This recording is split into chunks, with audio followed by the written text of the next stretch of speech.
Enciso. Oh, it's fabulous! A strike to get you up off your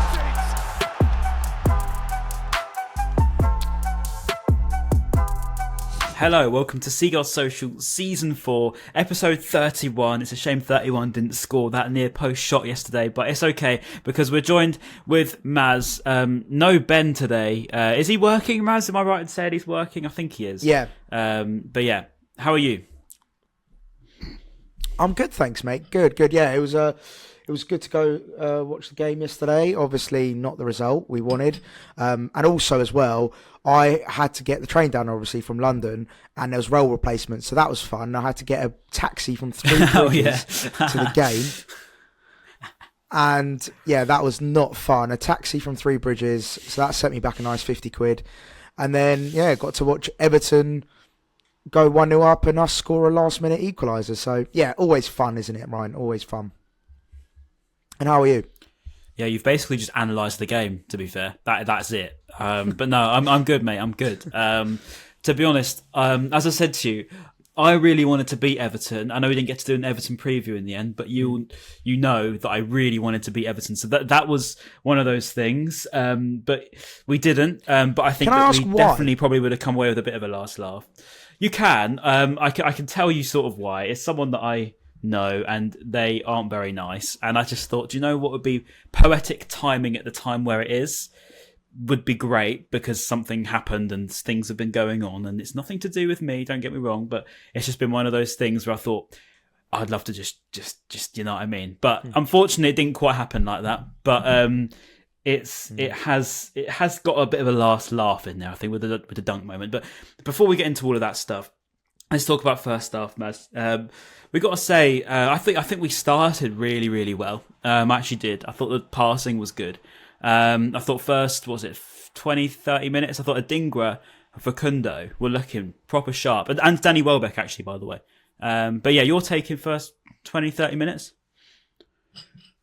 Yeah, mate. I was going to bring up Adingra actually because yeah, he was playing on the side I was sat for the first half, and I thought the first 15 minutes, I thought Godfrey is in for a long evening or afternoon, and yeah, after that first sort of 15, 20 minutes, to be fair to Godfrey, sort of I think he worked out Adingra quite well because only thing I'd say about Adingra is he's quite predictable at times, which. Don't get me wrong, he's a brilliant dribbler and he's brilliant at attacking players, but sometimes he can be slightly predictable. And I think after, 20 minutes or so, Godfrey did sort of realise, okay, what's going on? But he couldn't deal with the pace. The ball's in behind to Adingra, the sprays that we were making, he didn't really know how to sort of deal with that pace and that forward running from Adingra. But then, yeah, I think second half he had his number and Adingra actually ended up switching sides, which was interesting. Yeah, it was a good start from us. Yeah, a really bright start, like you said. Even I remember that chance Welbeck had in the box where he didn't get shot away and he got tackled in the end.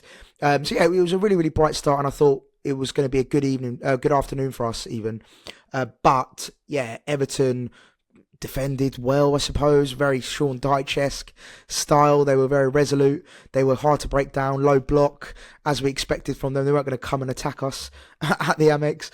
So yeah, it was sort of what we expected from Everton, and that disgusting, I'm sure we'll get onto the second half, but yeah, that sort of hammer blow where they scored their goal and the Amex fell silent. And it's weird actually on that, because usually when someone scores it at the Amex, we're usually pretty good at like roaring back and we're like, come on lads, let's get back into it. But it was this weird 5-minute silence where it was just like, what's just happened? Why have we conceded? And it was a bit strange actually, the atmosphere after that goal.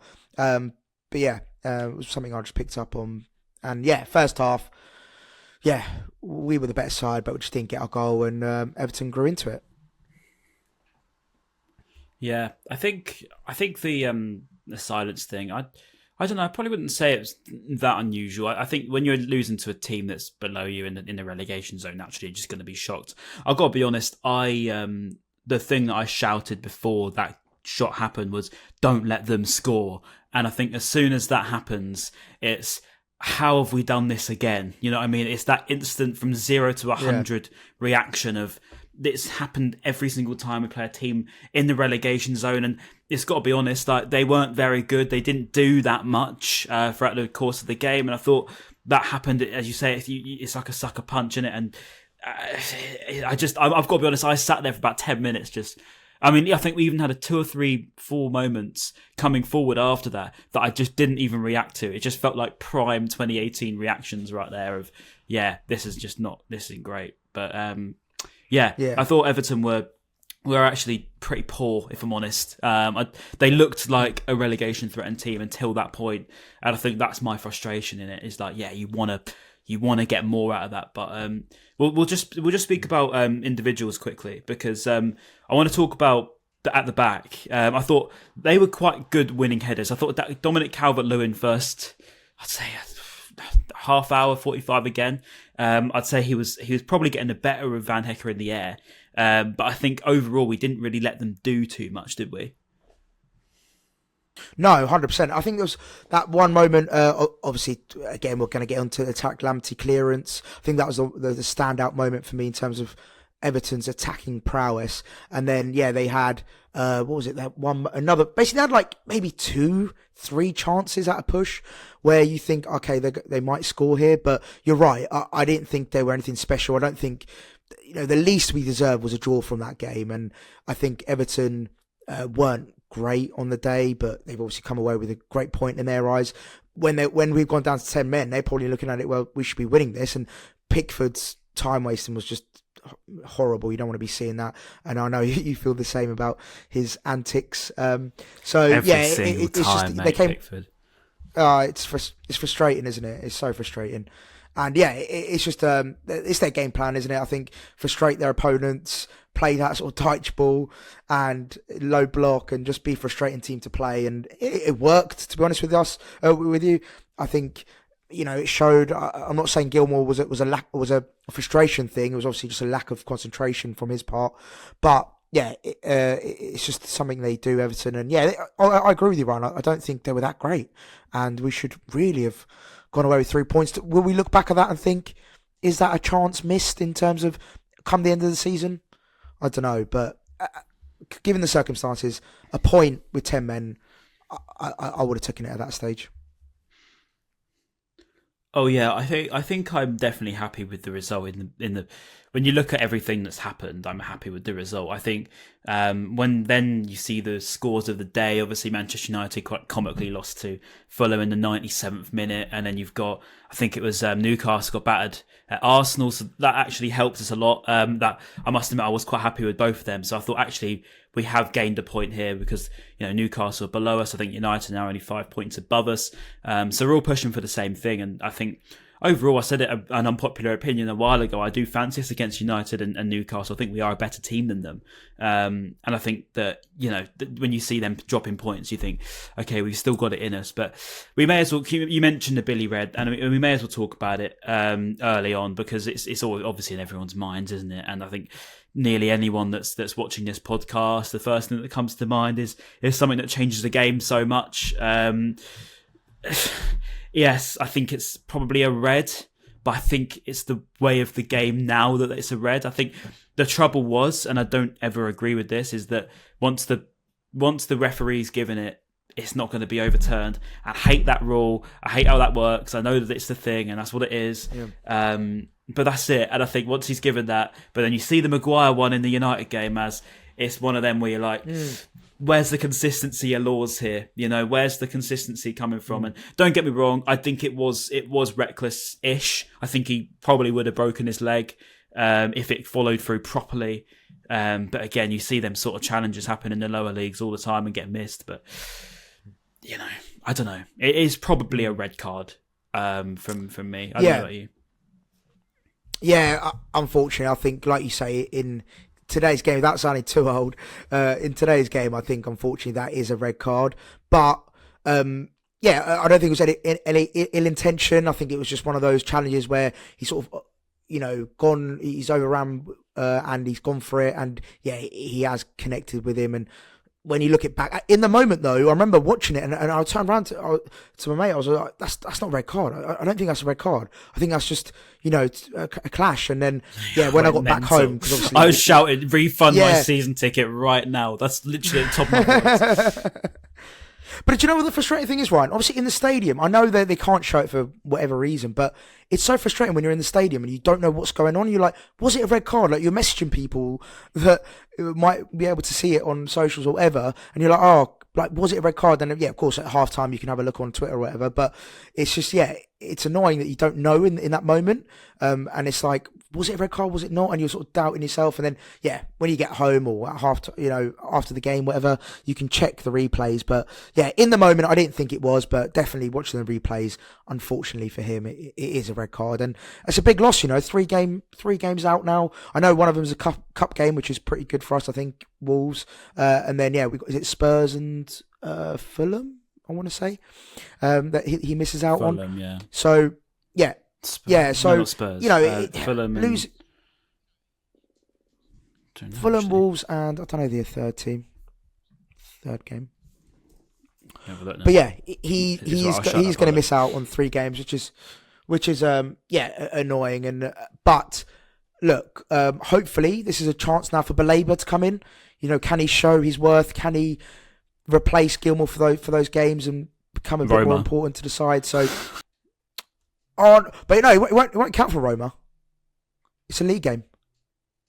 Oh yeah, good point. It's Forest in the home match. That's it, Forest. That's it. Yeah, Forest. Yeah. So but it's an opportunity for Baleba. He can come in now and play a few games. So could he step up and take his chance, I suppose, and show what he's all about? It's not the end of the world, but of course Billy Gilmour is a big loss. He's been fantastic for us, so it is a big shame.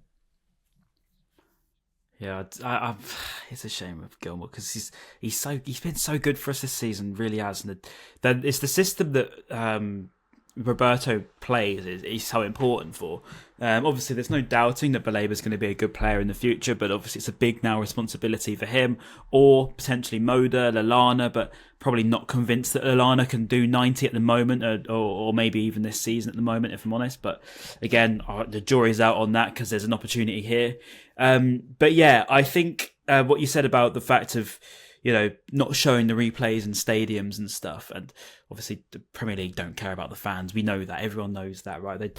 The fans are the unfortunately in the modern game the bottom of the pecking order, and as unfortunate and sad as it sounds very depressing, isn't it? And I think if you ever looked at the realities of modern football, you probably wouldn't watch it, but it's true. And I think I don't get why they do that, and I don't get why they have to hide certain things. If they just showed you what's going on, it would make so much more sense. Yeah, it's weird. For me, actually, the frustrations are more about the inconsistencies of laws, yellow cards, and diving, cheating, time wasting. I think these are the sort of things that go over the radar, under the radar, probably too much.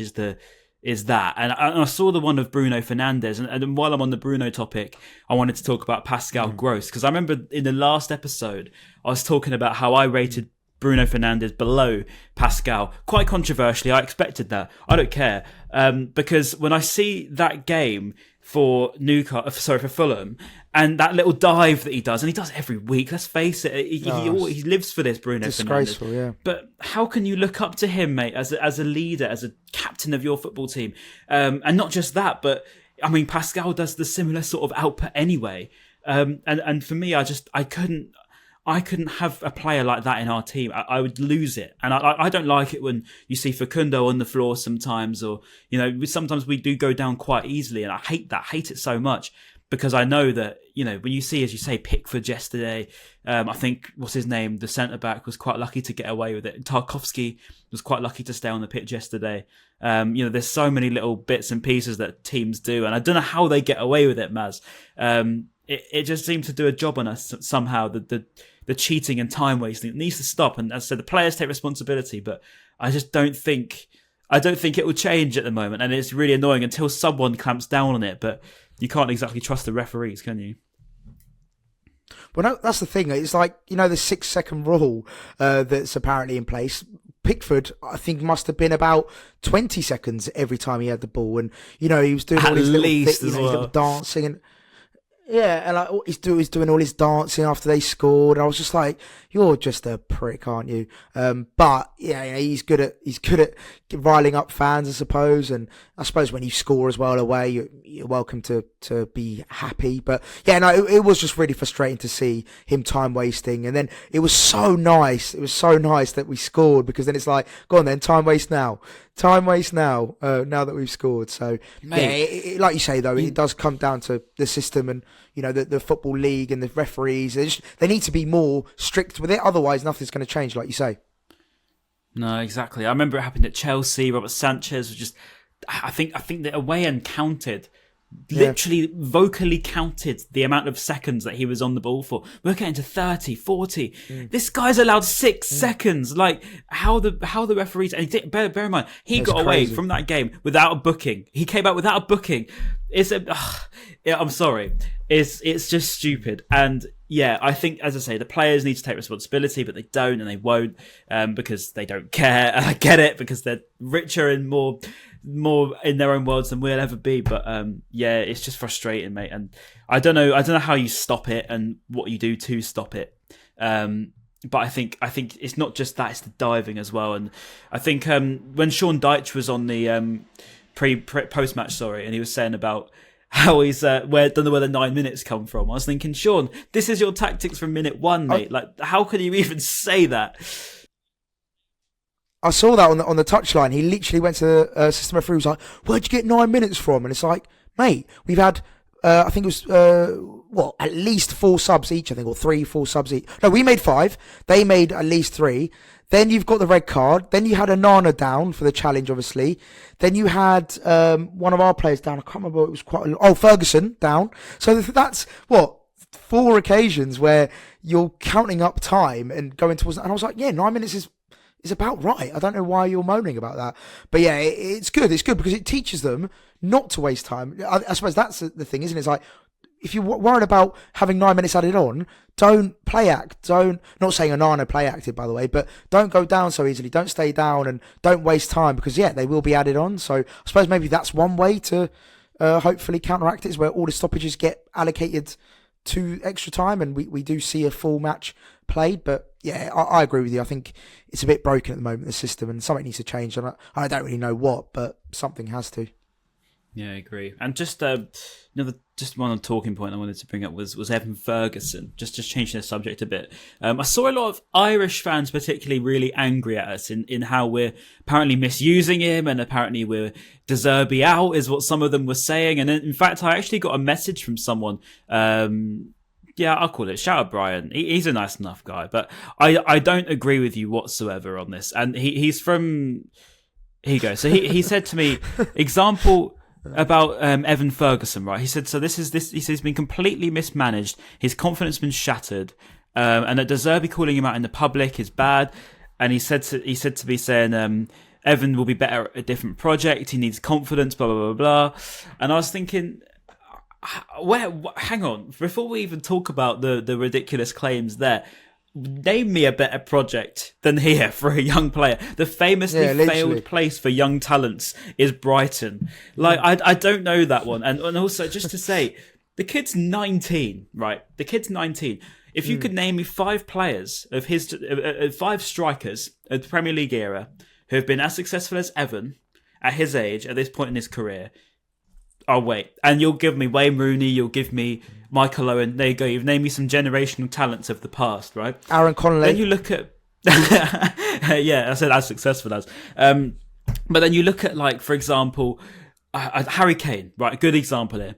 When Harry Kane was Evan Ferguson's age, Maz, he was on loan in the Championship. So what more sort of context and perspective do you need than that? So I don't get why people sort of. I get that you maybe sometimes you want more, but he's 19-year-old striker in the Prem, mate. Like it's levels, right? So I think he actually didn't do too bad yesterday.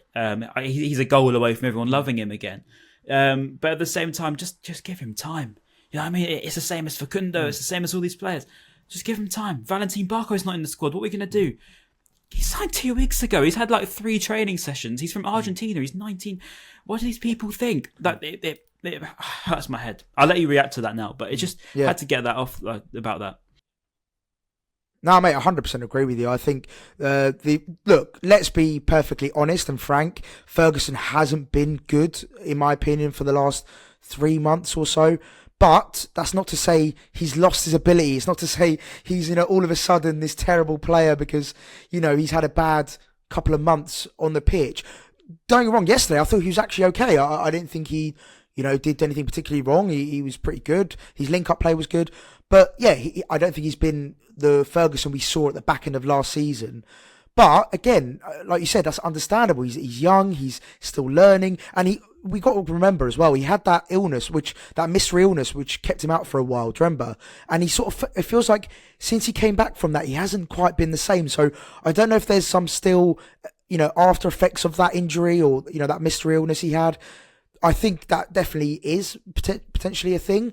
But yeah, you can't say he's a terrible player. You can't say, oh, he's not a wonder kid anymore. He's not this, he's not that. He's terrible. Get him out of the club. It's like the guy's 19, like you said, Ryan. He's still so young. He's still got so much development to go, and he's so early on in his career that you can't, start saying these kind of like outlandish things. But yeah, just quickly on Barco, actually, really quickly.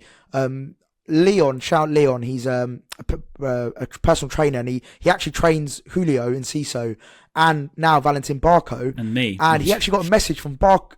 Yeah, and he actually got a message from Barco this morning saying, "Are we doing any training today?" And I thought that was class. I was like, on a Sunday after a game, I know he didn't play, but on a Sunday to message him at like 7 a.m. going, "Oh, we got training today." Like, I think that shows the kind of mentality that Barco's got. So hopefully that's a good omen for us, and it shows the kind of player that Barco's going to be. But yeah, going back to Ferguson, let's not be too harsh on him, and he's still got a long way to go in his development. And I'm sure he's going to come back to his best, and hopefully we're going to see the Evan Ferguson of last season this season. Fingers crossed. No, I agree. I think it's just one of them things that people don't quite get. For some reason, they don't quite get, but they don't.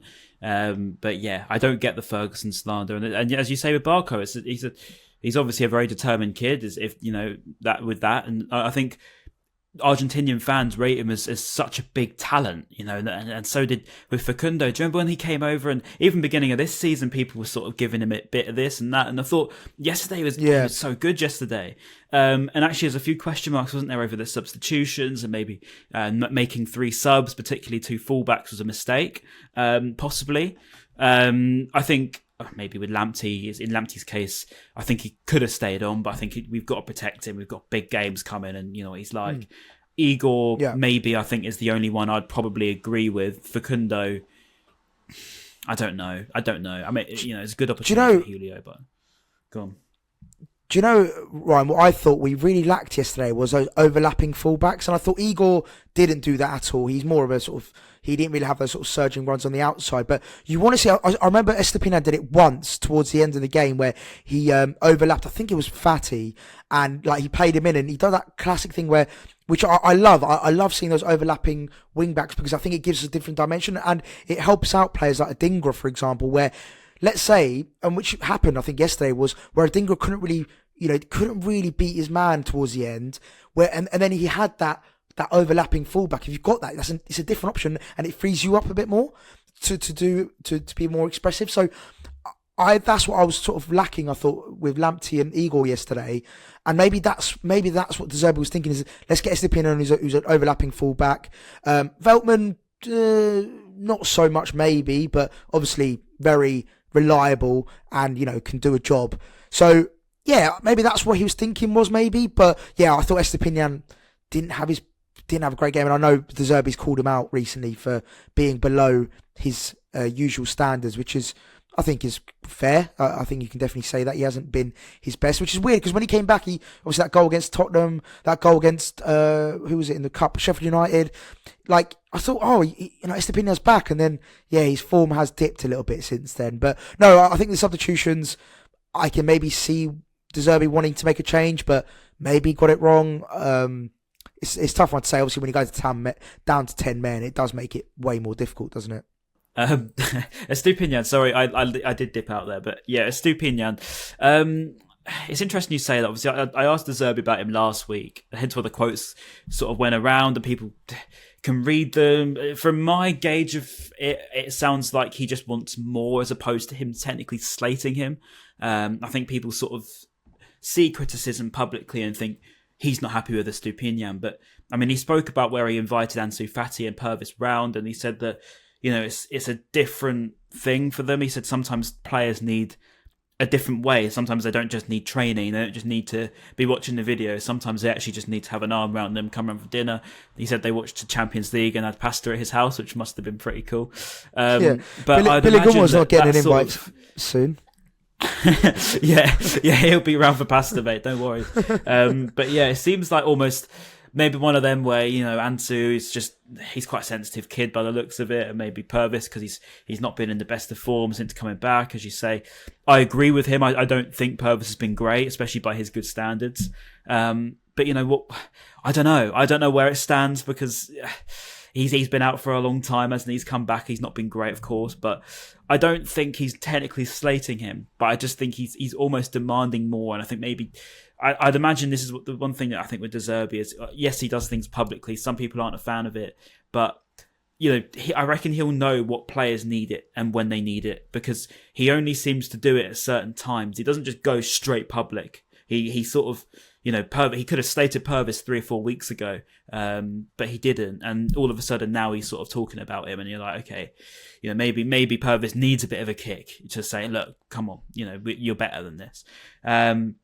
It's interesting. I wouldn't read too much into it, but hopefully he bounces back, mate, because he is a good player. Of course, we were only talking about him as best left back in the league a few weeks ago. So, you know, he's a good player. But yeah, I think that's little Purvis. Really, who else have we missed? Anyone, Maz, to talk about? Probably missed someone. Oh yeah, the actual goal.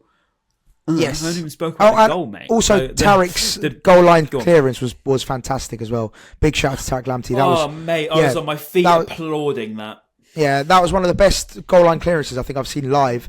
It was fantastic. Yeah, the way he got back, and yeah, it was a huge moment. I think that obviously would have changed the whole game. So yeah, shout out to Tariq. I can one up you here. I can definitely one up you here, because I don't know if anyone remember this. I don't know if it was against City when we lost like 4-1, but the goal line clearance from Lewis Dunk, I think he was like, he almost overhead kicked it, didn't he? Yeah, fair play. Yeah, it was crazy. Fair play. Crazy. I don't know how I remembered that, but it just randomly came to mind. That is a good one. That is a good one. Yeah. Good one. I've got an even more obscure one, and it was Gordon Greer against Watford, I think. And I think it was just, I reckon if there was goal line technology back in 2013, that probably would have been given. But to me, it was a goal line clearance in my books. But yeah, anyway, if you remember that one, let me know as well. Okay, cool. So we spoke about Tariq. By the way, he had a good game. It's worth noting he needs his praises because he is a good player, and he's done well to not get injured again. And I know that sounds quite condescending and horrible, but it's a good point for him. True, because I mean, obviously they must be doing something different. They're obviously monitoring him better. I would say, because before, maybe, I don't know, of course I don't know, I'm not medical staff, but was he being rushed a little bit? Was he being a little bit pressured before, and maybe they've changed his routine now? Was he doing things differently in training? I don't know, but he definitely seems different, doesn't he, Maz? Yeah, as in fitness wise and reliability wise. 100%, and I think you're right. I think they are definitely managing it. It's like, even just by playing time, you can see he's coming off in games. He's not playing a full 90 yet, because that's probably where he's most likely to get injured if he plays a full 90. So I think he's definitely being managed much better. And you never know, they might be doing different things in training. He might have his own certain drills that he does. He has his own training regimen. Again, we don't know. We're not medical experts, but it definitely feels like he's on his more of a better path in terms of his injury. But look, let's not jinx it, Ryan. I feel like that's what we're going to do. He's going to get bloody injured next game now. But but no, fingers crossed he stays fit, mate. Because when he's fully fit and he's fully on form, he is such an asset to the team. So fingers crossed he does keep fit. Yeah, I think we underrate him a bit. Like just remembering him in lockdown and stuff, and just how good he was. Like, wasn't it Bayern Munich wanted him for a crazy fee straight away? And it was the first time we were hearing about crazy fees, wasn't it? And he's a great talent. He's a very unique talent. Not many Tariq Lampteys in the game where you've got someone that can go literally 0 to 100 mile an hour in 2 seconds. And I think it's just great to watch him. Hopefully for his sake and our sake, he can stay fit for more than the rest of this season. Okay, so that's nearly everything done now. Let's talk about the goal because this was a good moment and it took me by surprise. I must admit, I had us written off. I was a bit doom and gloom, and I probably wasn't the only one. I doubt if you're an honest Brighton fan and you're not going to be one of them overly positive, annoying people. Let's be honest. I had that game done. That was me finished. My head was gone. I was very unhappy. I was completely out of it, and I thought this ain't going to go in. Like we don't score. Like let's be honest. We've seen this script before. We've seen Brighton lose their heads against a team smaller than them. Sorry, that is not a disrespect. They're teams below them, and then all of a sudden, we're losing to relegation threatened sides. Look, I hold my hands up. I was a very negative guy to be around that yesterday, but that goal from Lewis Dunk completely changed it. And talk to me about the. I don't want to say the moment itself because it speaks for itself, but almost the proof that we can do it, Maz. And it had to be Lewis Dunk as well, leading by example. Yeah, was it his 400th appearance yesterday? So to get a goal on that big occasion, it was great for him. And mate, Pascal Gross, we wax lyrical about him, I think, every week now. So I won't go too much into him. But three Cruyff? I'm not gonna lie. When he did his second Cruyff turn, do it again. I was like. No, but I was like, Pascal, just put the ball in, mate. Just do so, just whack it in the box. But yeah, fair play to him. He done, I think, 3 Cruyff turns, turned better inside out, and then a fantastic cross and a superb header, a cross goal, and Pickford had no chance. And it was just that pure elation of just knowing, that moment, like you said, like the moment speaks for itself. But knowing that. Even with 10 men, we didn't stop fighting and we didn't stop trying. And I thought that's a really good sign. That's really positive. And we sometimes lack that. I think sometimes, as Brighton fans, we're like, the game's done now. We're not going to come back. We're 1-0 down and the game's done. But to show that kind of fight, especially with 10 men, I thought was really, really good. And just that moment of quality that we needed finally from Pascal and obviously a great header from Dunk was just so important. And fingers crossed, we can just find consistent, because even before that goal, I was chatting to my mate and I was like, it's just frustrating how inconsistent we are. We can go beat, one team, was it 5 against Sheffield? Yeah, 5-0 against Sheffield, and then to be losing 1-0 to Everton. It's just like, where's the consistency, lads? Like, let's just be consistent with it. But it panned out the way it did. But no. Great finish to the game, and I'm so glad I stayed till the end, because without naming names, there's a lot of people around me that left, I think about the 90th minute, so shame on you, and that's what you get for leaving. Don't even get me started, mate. Don't even get me started. Always stay to the end. Always. I don't even just say that to be like some sort of I'm a better fan than you thing. I've just always done it. You know what I mean? Like ever since I was a kid, and my love for the game comes from my dad. And it was, you stay to the end, you cut the players off. That's it, and that's it. Because you don't know football.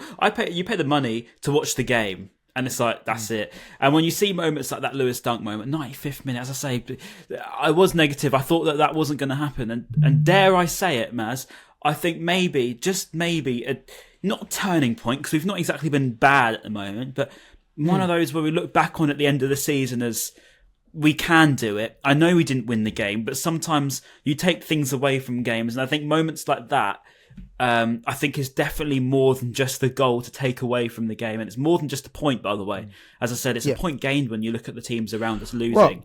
Especially Newcastle look pretty rough at the moment, don't they? So, there was actually a stat I wanted to bring up, and I think it's a really good segue here. So I shout out to Jake, JL90852 on Twitter, who said, some name. Yeah, so someone said, why are we scraping 1-1 draws against the likes of Sheffield, Everton and Burnley this season? And then he said, well, points picked up against bottom half opposition: Brighton 28, Chelsea 25, Newcastle 21, Wolves 21, West Ham 19. There's a bit of perspective for you. So, against the bottom halves, we have picked up more than Chelsea, Newcastle, Wolves and West Ham. So, you know, it's not all doom and gloom, and we are still 7th in the league. You know, there's still really good, you know, we're not in a rut, we're not losing games, we're not, you know, we haven't gone, what was it, no. 15 Opposite. games, you know, winless. it's we're in a good spot here. Let's not panic. Let's not, you know, let's all chill out a little bit. And just finally on the whole leaving early thing, I just wanted to give my opinion. Look, I'm not one of those. I've left games early before. I'm not going to claim I'm there every game, but only time I've done that is if like I've had an emergency, or I've had to, for example, if I was travelling back to London, it's a night game at, you know, 10 o'clock, 10:30, and I've got to go, and let's say we're losing, for example, then I will, you know, be like, right, it makes sense for me to do the logical thing here and leave before I hit traffic. But when I can, and 9 times out of 10, I will stay to the end. But look, if you've got emergencies, if you've got a valid reason for leaving early, you do you, man. But everyone's entitled to their own opinion. But yeah, just final say on that one. You're way more accepting than me. I'm just like, yeah, just don't. Yes, Don't. my nan's dying. Ryan's like, stay at the stadium. Come on now. But yeah, I think if you ever seen me coming out of the Amex, it's quite fun. It's one of my most fun things. Me and my dad just go for an absolute sprint back to the university car park. I love it. That's what we park as well. Tell you what, he is fitter than me by an absolute mile. He ran 8 miles yesterday. I don't know how he does it. He's in impeccable shape for it. Why didn't he do the half marathon? Sort of jogging behind him. Oh yeah, I know. I actually said that to him. You know, he said he would have done it, but too flat. So he wanted some more hills. And I suppose there's a couple of hills in the marathon, but I don't know. We'll see. He's mad. He's mad. But yeah, there's me sort of behind him going like this. He's like, "Come on, Brian." And I'm like, "Yeah, all right, I'm coming." But yeah, no. If you've ever seen me and my dad running out of a game, if you haven't done, keep an eye out because you probably see us running past you on the way back to the university car park. That's how we get out after the game and still overtake everyone that left on the 85th. But yeah, cool. I think that's just about everything, really. I think we've covered everything pretty well. Up the Albion, mate. Hopefully, who have we got next? Is Wolves, isn't it, in the cup? Oh, it's on my birthday, weirdly. You know, the famous birthday curse. Let's see if on Wednesday it's going to stand. We did beat Stoke last season, so it's not all bad. But yeah, Wolves are a bit of a different kettle of fish to Stoke, of course. But comments down below. I know it's not Wolves preview, but what do you reckon for the FA Cup? Wolves? Do you know what? I think it's a great opportunity to win something, get a bit of silverware. So why not? Let's go for it. There's no reason why we can't feel confident going into it. We can beat Wolves. We can beat anyone on our day. So yeah, if we go there and, you know, give it our all, and you might see a few, you know, we might see a Barco appearance. We might see Enciso get a considerable amount of playing time. So yeah, it's going to be an exciting game, I think. I'm looking forward to it. I'm really looking forward to it. And it's going to be on BBC as well for the people that aren't travelling to Wolves away. So, yeah, should be a good spectacle. Can't wait. Yeah, I'm glad you mentioned Julio because otherwise we'd have forgotten about him there. And it's good to see him back, of course. 4 or 5 months of course, out. Yes. It was maybe looked a little bit shocked, didn't he? He looked a little bit scared, but I thought he did a decent job for it. To be honest, I thought he wasn't too bad. But considering he was back and literally raw, like, you know, he's been out for so long. Good to see him back. He got a nice little ovation, didn't he? As did Simon Dingle before the game, and muchly deserved. Yeah, no, it was really nice to see him get clapped on it. Like, even when he was warming up, everyone was, you know, giving him big cheers. And when he came on, the noise in the Amex was great. Like, when he came, it was a massive roar. And yeah, I'm sure that he's going to love that. And you could see him smiling. Him and Ansu were like smiling at the fans and, you know, the North Stand cheering them on. So yeah, always nice to see. Yeah, agree. And yeah, shout out Julio, shout out Simon Adingra, our AFCON winner. Welcome back. And yeah, bring on Wolves. Bring on a major trophy. God, could you imagine it? But yeah, anyway. Maz, it's been an absolute pleasure, mate. Thank you for joining me, of course. Comments below, what are we saying? Happy birthday, Ryan. There we go. Bash. It's not a birthday yet. I'm not gonna have that. Let's go with welcome back, Julio. Welcome back, Julio. As much as that was a nice thought. That was. Right. Yeah, I tried to be nice. Beautiful. But perfect. Right. Nah, don't be nice. Rubbish. Anyway, cheers. Like, comment, subscribe, all that good stuff. We'll see you very soon. Goodbye.